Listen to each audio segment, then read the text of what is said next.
Vi skal tale computerspil nu, fordi computerspil de plejer jo at foregå i en fiktiv verden, men ikke det spil, det skal handle om nu. Spillet, det hedder Yderst Hemmeligt, og det foregår under den kolde krig. Spillerens opgave er at finde ud af, hvad hovedpersonens forældre foretog sig, da de var ansat i Forsvarets efterretningstjeneste i 1960'erne. Og spillet er bygget op over virkelige hændelser, en stor mængde afklassificerede og guldnede dokumenter, virkelige interview med hovedpersoner fra dengang, og heriblandt interview med hovedpersonens far. Hej far. Hej T. Jeg har fundet noget af dit. En hulfremmed med kode på, tror jeg, og dine initialer. Hvad betyder Y-hem? Yderst hemmeligt. Nej, det kan jeg ikke svare på. Jeg har ikke tid.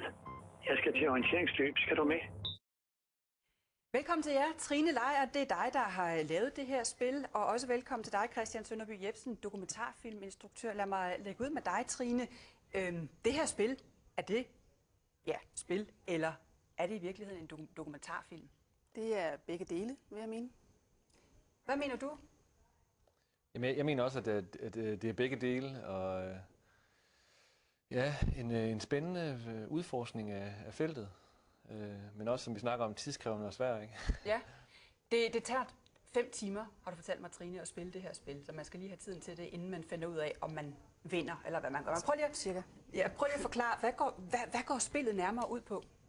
Jamen, det går ud på, at du spiller mig, der for real prøver at finde ud af, hvad det var, mine forældre arbejdede med for Forsvarets efterretningstjeneste under den kolde krig. Ja, hvad kommer man ud for undervejs? Kan du afsløre det? Jeg vil ikke afsløre det hele, men man kommer ud for at møde min mor, der træner en helt ung kronprinsesse Margrethe i Kvindeligt Flyverkorps. Og det er ting, der har fundet sted i virkeligheden? Det har vi dokumenteret på billeder. Og det her job som delingsfører i Kvindeligt Flyverkorps førte så til, at min mor kom til efterretningstjenesten og i en endnu mere hemmelig afdeling end der, hvor min far han arbejdede. Afdeling O ude på Amager, Forsvarets central. Spændende forældre. Du har, Trine, lad mig lige høre Christian Sønderby Jepsen. Hvad siger du som dokumentarfilminstruktør til det her? Altså en brug af virkeligheden, som du jo også gør, men så blande det sammen med spil. Men det er spændende. Altså, det essentielle her, det er jo online, ikke? Altså, at du efterhånden, så kan du jo gå ind og se ting nærmest, når det sker, og du kan fortælle de her historier online, og du kan også, det mest spændende, synes jeg, er det der med, at brugeren kommer meget tættere på de her dokumentarfilm. Så man siger, at det er nogle historier, unikke historier, der kommer brugeren tættere på, og hvad der sker, hvis man også kan bruge det den anden vej. Så folk, det man gerne vil, når man sidder og ser noget, det er jo sådan en interaktivitet. Man vil gerne lære noget om sig selv, og så man kan bruge sig selv også rent fysisk i spilverdenen. Og det kan blive mere og mere fysisk, som vi går rundt med de her virtuelle ting på, og vi kan møde hinanden. Altså det hele smelter sammen, tror jeg, på et eller andet tidspunkt. Så jeres 2 verdener smelter sammen? Jamen ikke kun vores 2 verdener, men alle de her digitale verdener, tror jeg, langsomt smelter sammen. Det kan man bare se på ens iPhone og så videre nu, ikke? Men det vigtigste for mig, jeg vil bare sige, det vigtigste for mig, det er det her med, at der er en der kan styre fortællingen. Fordi ellers så er det bare en form for Facebook, hvor folk de smider nogle kommentarer ind og så videre. Så det vigtige er, at der er en instruktør, som der ligesom tager styringen med den overordnede fortælling. Og det er jo så det der er svært også. Trine Lejer. Du tager styringen her som instruktøren i det her spil. Jeg arbejder hele tiden med historien på den ene side, og så spilmekanikken på den anden side, og afprøver, virker det her? Hvordan kan vi gøre det bedre? Hvordan kan vi få dig, som spiller det, til sådan at mærke den personlige historie, som er herovre på det andet ben?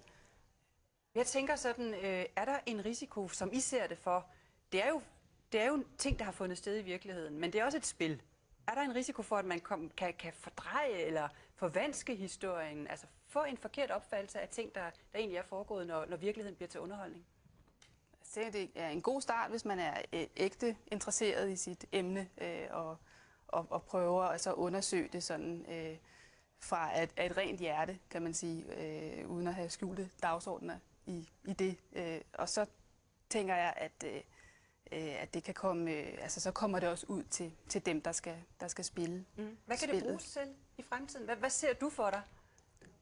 Jamen, altså lige nu ser jeg bare det her for mig, og det er at få det til at, virke, og så er jeg sikker på, at det også kan bruges til alle mulige andre typer historier, og særligt hvor man måske mangler visuelt materiale eller filmoptagelser, og så kan man iscenesætte via animerede karakterer, sådan som vi gør i Yderst Hemmeligt. Christian Sønderby Jebsen, er det her noget, du kan bruge til noget i din verden som dokumentarfilminstruktør? Ja, altså, det er jo ikke fordi, det er så fjern fra mig. Altså, der er selvfølgelig der er stadig nogle platforme, som ligesom er sådan de gode gamle platforme, som biografdistribution for dokumentarfilm, tv-slottet og så videre, ikke? Som der sikkert også vil komme til at eksistere i mange år fremad. Men jeg synes, at det er ekstremt spændende, det nye felt her. Og hvad hedder det? Jeg tror, der er store muligheder i det. Og så altså, lige nu så ved jeg godt, så er du begravet meget ned i din egen historie her, og det er rigtig fedt, at du tager udgangspunkt i dig selv og det her.